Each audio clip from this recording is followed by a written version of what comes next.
Hello everyone. We start our next experiment, that is experiment number 10, assay of zinc oxide. Okay.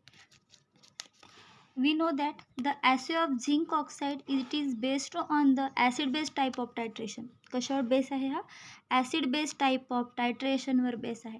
Acid base type of titration म्हणजे काय, ह्या ठिकाणी reaction कशासोबत होणार, acid आणि बेसमध्ये. आलं लक्षात. आता ह्या ठिकाणी बघा बरं, तुम्हाला माहिती एरवी जशी बाकीच्या रिॲक्शन आपण बघितल्या होत्या तसं ह्या ठिकाणी थोडासा हे प्रॅक्टिकल, जसं आपण बोरिक ॲसिडचं बघितलं होतं, सोडियम बायकार्बोनेटचं बघितलं होतं, त्यापेक्षा ही जी रिॲक्शन ही थोडीशी कशी आहे, वेगळी. ॲसिड थोडासा वेगळा आहे. का वेगळा आहे, कारण की बाकी ठिकाणी कसं होता, बोरिक ॲसिड झालं, सोडियम बायकार्बोनेट झालं, जे कसा होता हायली रिॲक्टिव्ह होता, जे रिॲक्शन बेससोबत ॲसिडसोबत प्रॉपरली व्यवस्थित करत होते आणि आपल्याला शार्प एंड पॉईंट भेटत होता. पण ह्या ठिकाणी झिंक ऑक्साईड कसं आहे, ॲसिडसोबत स्लोली रिॲक्ट होतो. बघा, zinc oxide react with acid slowly. ॲसिडसोबत कसा रिॲक्ट होतो, हळूहळू रिॲक्शन करतो. So the back titration is useful for this assay. म्हणून आपण ह्या ठिकाणी acid base type of titration करणार, पण त्याचबरोबर बॅक टायट्रेशनसुद्धा करणार. बॅक टायट्रेशन म्हणजे काय, ज्यामध्ये बॅक टायट्रेशन म्हणजे सिम्पली आपण ड्रगचं म्हणजे झिंक ऑक्साईडचं रिॲक्शन कशासोबत करणार, एक्सेस सल्फ्युरिक ॲसिड. कशासोबत करणार, एक्सेस सल्फ्युरिक ॲसिड. बघा next point, in this assay zinc oxide is added to the definite amount of sulphuric acid. म्हणजे ह्या ठिकाणी झिंक ऑक्साईड पर्टिक्युलरली 1.5 ग्राम असं यूज करणार. But the sulphuric acid which is taken in the excess, sulphuric acid कसं करणार, access, जे की किती घेतो आपण, 50 ml सल्फ्युरिक ॲसिड घेतो. म्हणजे ह्या ठिकाणी डेफिनाईट व्हॉल्यूम कशाचा आहे, झिंक ऑक्साईडचा, जे की पर्टिक्युलर आहे 1.5 ग्राम, पण सल्फ्युरिक ॲसिड कसा घेतला, एक्सेस. ओके. आणि नंतर त्याचं टायट्रेशन कशासोबत करायचं आहे, against the NaOH, against the sodium hydroxide solution. मग मला सांगा बरं, ह्या ठिकाणी ब्युरेटमध्ये काय राहणार, सोडियम हायड्रॉक्साईड, बरोबर आहे. आणि नंतर कोनिकल फ्लास्कमध्ये आपलं एक्सेस H2SO4 आणि झिंक ऑक्साईड. आणि त्याचबरोबर अजून एक आपण यूज करतो ते म्हणजे अमोनियम क्लोराईड. ह्या ठिकाणी अमोनियम क्लोराईड ह्यासाठी यूज करतो की आपल्याला काय भेटलं पाहिजे, शार्प एंड पॉईंट भेटला पाहिजे, कारण की it prevent the precipitation of zinc hydroxide which interfere with the काय end point of the detection. काय म्हणते, झिंक हायड्रॉक्साईडचं जे काही प्रेसिपिटेशन आहे ते काय करतं, ते रिमूव्ह करतं, प्रिव्हेंट करतं. त्यामुळे आपण काय यूज करतो, अमोनियम क्लोराईड. आता बघा बरं, ह्या ठिकाणी म्हणजे ॲक्च्युली आता इमॅजिन करा आपल्याला टायट्रेशन. सगळ्यांनी आधी मॅन्युअल ओपन करा, एक्सपेरिमेंट नंबर 10 काढा आणि त्यामध्ये लक्ष द्या. ओके. आता आपल्याला ॲसे परफॉर्म करायचं आहे, म्हणजे स्टँडर्डायझेशनचं आपल्याला करावंच लागेल. जे ब्युरेटमध्ये घेतो त्याचं स्टँडर्डायझेशन करतो. ह्या ठिकाणी आता ब्युरेटमध्ये काय घेणार आहे आपण, सोडियम हायड्रॉक्साईड, त्याचं काय करणार, स्टँडर्डायझेशन घेणार. ओके. नंतर मग आपल्याला ह्या ठिकाणी 2 टायट्रेशन करावं लागणार आहे. एकतर with presence of zinc oxide, ज्याला आपण बॅक टायट्रेशन म्हणतो, आणि दुसरं आहे अब्सेन्स ऑफ झिंक ऑक्साईड, ज्यामध्ये आपल्याला झिंक ऑक्साईड घ्यायचंच नाही, फक्त काय करायचं, अमोनियम क्लोराईड आणि सल्फ्युरिक ॲसिड घ्यायचं, त्याची रिॲक्शन करायची. आणि दोघांची जी काही रिडिंग आली त्यामधून ब्लँकमधून बॅक काय करायचं, मायनस करायचं, आणि मग आपल्याला आपली काय भेटणार, ब्युरेट रिडिंग. ओके, जी की आपण कशामध्ये यूज करणार आहोत, ॲसेला. ओके. आता ह्या ठिकाणी बघा, sulphuric acid solution which is excess in the back titration from the volume of sulphuric acid consume percentage of zinc oxide can be calculated. जेवढं व्हॉल्यूम आपण त्या ठिकाणी सल्फ्युरिक ॲसिड कन्झ्युम करणार आहे त्यावरून आपण काय कॅल्क्युलेट करतो, त्याचं पर्सेंटेज. ओके, झिंक ऑक्साईडचं म्हणजेच पर्सेंटेज प्युरिटी कॅल्क्युलेट करतो. आता या ठिकाणी फॅक्टर तुम्हाला माहिती, फॅक्टर फॉर स्टँडर्डायझेशन आपल्याला माहिती, आपण स्टँडर्डायझेशन करताना ह्या ठिकाणी काय घेतो, पोटॅशियम हायड्रोजन थॅलेट. बोरिक ॲसिडमध्ये तुम्हाला सांगितलं होतं की फॅक्टर कसं कॅल्क्युलेट करायचं. मग ह्या ठिकाणी काय आहे, each ml of 1 molar sodium hydroxide gives 0.2042 gram of C8H5KO4 म्हणजेच पोटॅशियम हायड्रोजन थॅलेट. त्या ठिकाणी तुमच्या मॅन्युअलमध्ये एक 0 जास्त असेल, 0.02 असेल, तर तो 0 कट करायचा आहे, हे करेक्ट आहे. ओके. आणि ॲसेचा कोणता आहे, हा each ml of 1 normal H2SO4 gives 0.040 0.69 gram of the zinc oxide. Okay, हे झालं थोडक्यात प्रिन्सिपल की हे कसं आहे ॲसिड बेस टाईप ऑफ टायट्रेशन, ज्यामध्ये काय होतं झिंक ऑक्साईड ॲसिडसोबत स्लोली रिॲक्ट होतं. त्यामुळे या ठिकाणी आपल्याला कोणतं टायट्रेशन करावं लागते, बॅक टायट्रेशन. बॅक टायट्रेशन आपण झिंक ऑक्साईडला कशासोबत मिक्स करतो properly, access amount of H2SO4 कशासोबत मिक्स करतो, एक्सेस अमाऊंट ऑफ H2SO4 सोबत मिक्स करतो आणि त्याची टायट्रेशन अगेन्स्ट NaOH सोबत करत असतो. ओके, बघू त्याची प्रोसिजर काय असते. ठीक आहे, बघा पहिली बघू आपण स्टँडर्डायझेशनची. Standardization of sodium hydroxide. पहिल्यांदा काय घ्यायचं बघा, weight accurately 5 gram of potassium hydrogen phthalate. Next, dissolve it in the 75 ml of carbon dioxide free water in the conical flask. काय करायचं, डिस्टिल वॉटर ज्यामध्ये कार्बन डायऑक्साईड नसेल असं वॉटर घ्यायचं आणि त्यामध्ये त्याला डिझॉल्व करायचं. म्हणजे कोनिकल फ्लास्कमध्ये काय घ्यावं लागेल मला सांगा बरं. 5 ग्राम अगदी बरोबर पोटॅशियम हायड्रोजन थॅलेट आणि 75 ml वॉटर. आणि त्याचबरोबर काय यूज करायचं आहे आपल्याला, इंडिकेटर कोणतं या ठिकाणी, फिनॉप्थॅलिन इंडिकेटर, ज्याचा एंड पॉईंट काय राहतो, कलरलेस टू पिंक. ओके, नंतर 0.1 ml फिनॉप्थॅलिन इंडिकेटर. फिल द ब्युरेटमध्ये काय राहील, सोडियम हायड्रॉक्साईड, कारण की आपल्याला सोडियम हायड्रॉक्साईडचंच काय करायचं आहे, स्टँडर्डायझेशन करायचं आहे. Titrate the solution in conical flask by running the solution from burette till the colour changes from colourless to pink. आणि जोपर्यंत ड्रॉप बाय ड्रॉप टायट्रेशन करायचं, जोपर्यंत काय येणार नाही आपल्याला, colourless to light pink colour येणार नाही. ओके, हे झालं स्टँडर्डायझेशनचं. ओके, स्टँडर्डायझेशनचं सिम्पल आहे, जे की तुम्ही इझिली तुम्हाला वाटतही असेल. ओके, काही नाही, ब्युरेटमध्ये तेवढंच घ्यायचं, कारण की एकच रिॲक्शन आहे. रीडिंग आपल्याला 3च रीडिंग घ्यायच्यात आणि प्रोसिजर फक्त एकच आहे. पण ह्या ठिकाणी झिंक ऑक्साईडच्या ॲसेमध्ये आपल्याला काय करायचे आहेत, 2 वेगवेगळ्या रीडिंग घ्यायच्या आहेत, 2 वेगवेगळ्या सॅम्पल म्हणजे झिंक ऑक्साईडच असणार ह्या ठिकाणी, पण त्या एकतर झिंक ऑक्साईडच्या प्रेझेन्समध्ये आणि दुसरी कोणती राहणार, झिंक ऑक्साईडच्या ॲब्सेन्समध्ये. आता मला सांगा बरं, ह्या ठिकाणी ॲसे ऑफ झिंक ऑक्साईड बघू. स्टार्टिंगला काय करायचं, weight accurately 1.5 gram zinc oxide dissolve with 2.5 gram of ammonium chloride. मी तुम्हाला सांगितलं प्रेसिपिटेशन प्रिव्हेंट करतो म्हणून आपण काय यूज करतो, अमोनियम क्लोराईड. नंतर in 50 ml 1 normal sulphuric acid. Add of the gentle heat if necessary. तर गरज पडली तर थोडी त्याला काय करायची, हीट करायची.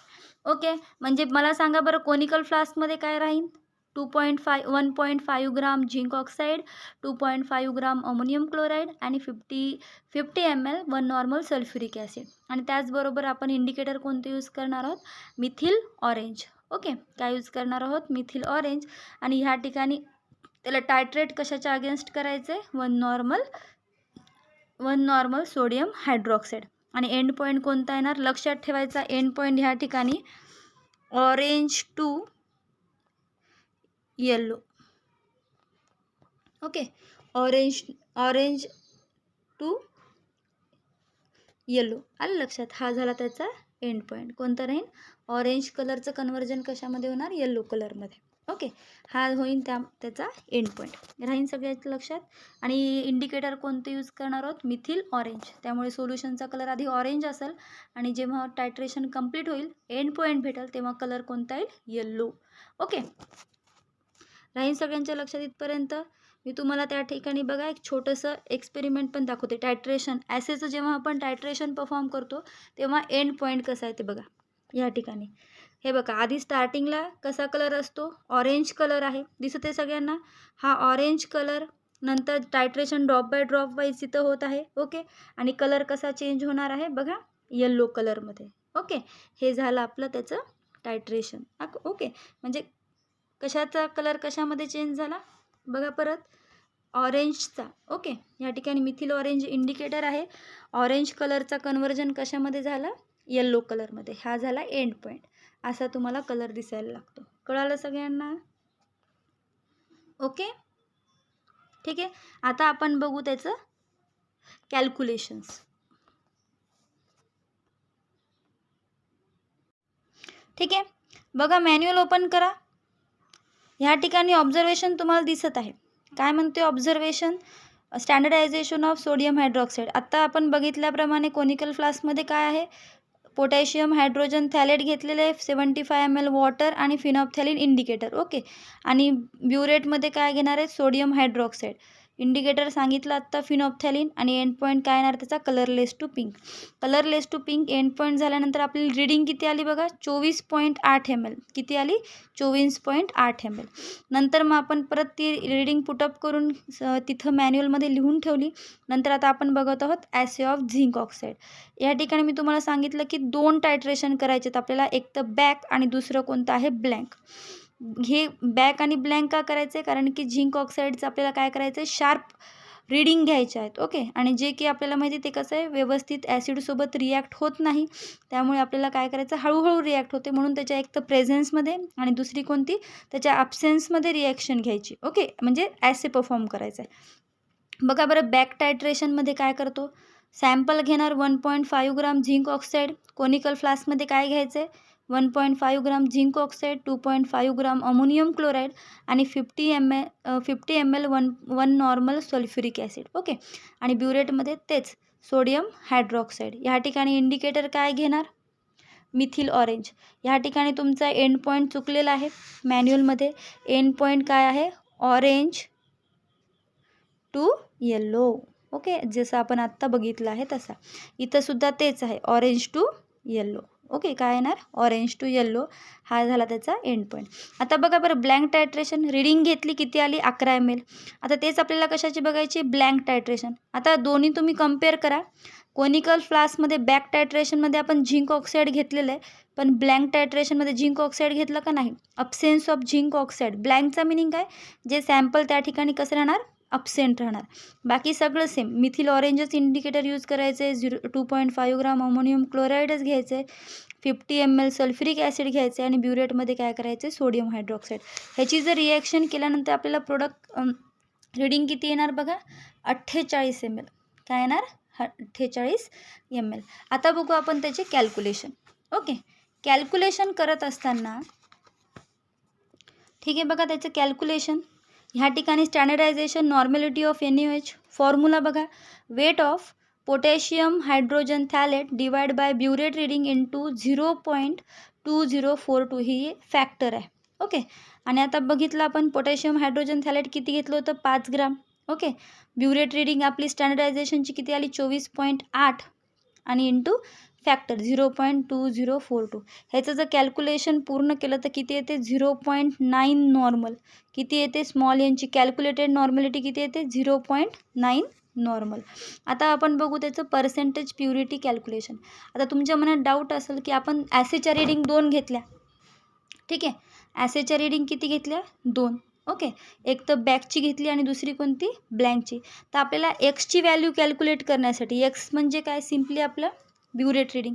एक्सची व्हॅल्यू कॅल्क्युलेट कशी करणार आपण, blank reading minus back reading. Blank reading तुम्हाला माहिती किती आलेली आहे, 48 आणि बॅक रीडिंग किती आली होती, 11. त्याचं जर मायनस केलं तर किती येते, 37. ही झाली आपली एक्सची व्हॅल्यू, जी की आपल्याला कुठं पुटअप करायची आहे, आपल्या कॅल्क्युलेशनमध्ये. आता आपण कॅल्क्युलेशन बघू. बघा बरं, सगळ्यांनी मॅन्युअलमधलं कॅल्क्युलेशन बघतच असाल, आय नो, पण चेक करा. each ml of 1 normal H2SO4 gives 0.04069 gram of ZnO. बरोबर आहे. each ml साठी झिंक ऑक्साईड किती आहे, हे झालं आपला फॅक्टर. तर 1 ml साठी किती असणार, त्याला आपण n नी मल्टिप्लाय करायचं आणि divide by capital N.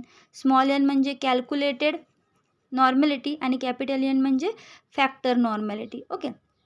Therefore x ml of n calculated normality H2SO4 is equal to 0.04069 into n into x divide by n. आता आपण त्याची व्हॅल्यू पुटअप करू. ओके. व्हॅल्यू कशी पुटअप करणार बघा, 0.04069 जशाला तसं. त्याला काय करायचं, n म्हणजे कॅल्क्युलेटेड नॉर्मॅलिटी किती आहे, 0.9 आणि एक्सची व्हॅल्यू आपली आत्ताच आलेली आहे, किती आहे, 37. ओके. ह्याला डिवाइड बाय काय करायचं आहे, आपली कॅपिटल N. कॅपिटल N म्हणजे फॅक्टर नॉर्मॅलिटी, जे की किती आहे, 1. ह्याचं पूर्ण जर कॅल्क्युलेशन केलं तर त्याचा आन्सर येते 0.3549. Okay. Gram of zinc oxide. किती येते, 1.35. ओके. आता हेच आपल्याला काय करायचं आहे पुढे. Therefore weight W gram of sample content, सगळं जशाला तसंच आहे बघा. 0.0406 स्मॉल एन यक्स आणि कॅपिटल एन. हे वरचंच आन्सर आपल्याला इथे येणार खाली. बरोबर आहे. व्हॅल्यू पुटअप करा तुम्ही आणि त्या ठिकाणी आन्सर कसं येणार आपलं सेम 49 ग्राम. ओके. आता तेच आता आपल्याला हे कशासाठी करायचं आहे 100 ml साठी. किती 100 ग्रामसाठी. कारण की आपल्याला काय कॅल्क्युलेट करायची त्याची पर्सेंटेज प्युरिटी. फॉर्म्युला आपण लिहिलेला आहे या ठिकाणी बघा. ऑलरेडी मला सांगा बरं एक एक व्हॅल्यू किंवा तुम्ही लिहा तुमच्या मॅन्युअलमध्ये. हे झाला फॅक्टर. स्मॉल एन म्हणजे कॅल्क्युलेटेड मोलॅरिटी 0.9. यक्स म्हणजे काय राहणार ब्युरेट रेडिंग जी की आहे 37. कॅपिटल एन म्हणजे फॅक्टर मोलॅरिटी आणि W किती आहे वेट ऑफ झिंक ऑक्साईड 1.5. ह्याला काय करायचं 100ने मल्टिप्लाय. ओके. आता बघा ह्याचं आन्सर काय येणार. आपल्याला माहिती एवढी व्हॅल्यू किती येतं, एवढ्याची व्हॅल्यू किती आली होती आपली 1.3549 डिवाइड बाय 1.5 इंटू 100. ह्याचं जर पूर्ण कॅल्क्युलेशन केलं तर ते येते 90.33%. किती येते 90.33. म्हणजेच मग पर्सेंटेज प्युरिटी किती आली त्याची 90.33% of weight by weight of zinc oxide. मग आता रिझल्टमध्ये लिहायचं नॉर्मॅलिटी ऑफ NaOH किती आहे 0.9 normal and the given sample of zinc oxide content 90.33% of zinc oxide. Okay. हे कॅल्क्युलेशन आहे मॅन्युअलमध्ये व्यवस्थित लिहा. ओके. थँक्यू.